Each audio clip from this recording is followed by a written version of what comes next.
அதிகாரம் 5.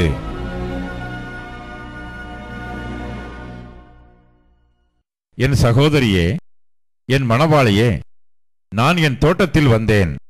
என் வெள்ளை போளத்தையும் என் கந்த வர்க்கங்களையும் சேர்த்தேன்.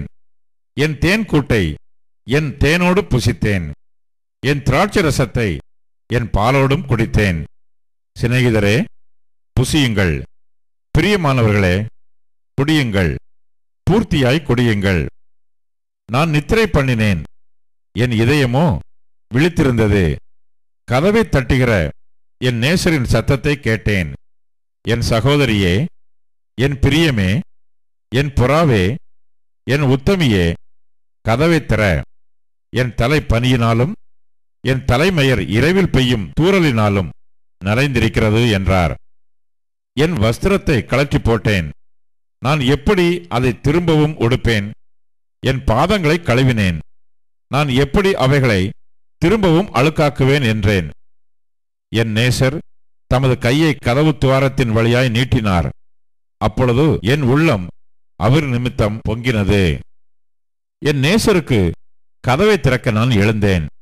பூட்டின கைப்பிடிகள் மேல் என் கைகளிலிருந்து வெள்ளை போளமும் என் விரல்களிலிருந்து வாசனையுள்ள வெள்ளைப்போளமும் வடிந்தது.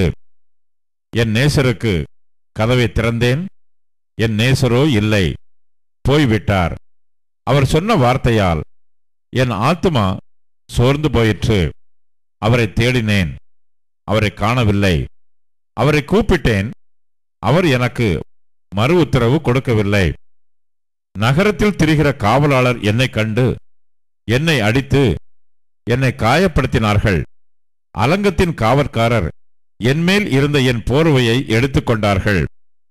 எருசலேமின் குமாரத்திகளே, என் நேசரை கண்டீர்களானால் நான் நேசத்தால் சோகமடைந்திருக்கிறேன் என்று அவருக்கு சொல்லும்படி உங்களை ஆணையிடுகிறேன். ஸ்திரீகளுக்குள் ரூபவதியே, மற்ற நேசரை பார்க்கிலும் உன் நேசர் எதினால் விசேஷித்தவர்? நீ இப்படி எங்களை ஆணையிட, மற்ற நேசரை பார்க்கிலும் உன் நேசர் எதினால் விசேஷித்தவர்? என் நேசர் வெண்மையும் சிவப்புமானவர், 10,000 பேர்களில் சிறந்தவர். அவர் தலை தங்கமயமாயிருக்கிறது. அவர் தலைமயிர் சுருள் சுருளாயும் காகத்தைப் போல் கருமையாயும் இருக்கிறது. அவருடைய கண்கள் தண்ணீர் நிறைந்த நதிகளின் ஓரமாய் தங்கும் புறா கண்களுக்கு ஒப்பானவைகளும் பாலில் கழுவப்பட்டவைகளும் நேர்த்தியாய் பதிக்கப்பட்டவைகளுமாயிருக்கிறது. அவர் கன்னங்கள் கந்தவர்க்க பாத்திகளைப் போலவும் வாசனையுள்ள புஷ்பங்களைப் போலவும் இருக்கிறது. அவர் உதடுகள் லீலி புஷ்பங்களைப் போன்றது. வாசனையுள்ள வெள்ளைப்போளம் அதிலிருந்து வடிகிறது. அவர் கரங்கள் படிகப்பச்சை பதித்த பொன் வளையல்களைப் போல் இருக்கிறது. அவர் அங்கம் இந்திர நீல இரத்தினங்கள் இழைத்த பிரகாசமான யானை தந்தத்தைப் போல் இருக்கிறது. அவர் கால்கள் பசும்பொன் ஆதாரங்களின் மேல் நிற்கிற வெள்ளைக்கல் தூண்களைப் போல் இருக்கிறது. அவர் ரூபம் லீபனோனைப் போலவும் கேதுருக்களைப் போலவும் சிறப்பாயிருக்கிறது. அவர் வாய் மிகவும் மதுரமாயிருக்கிறது. அவர் முற்றிலும் அழகுள்ளவர்.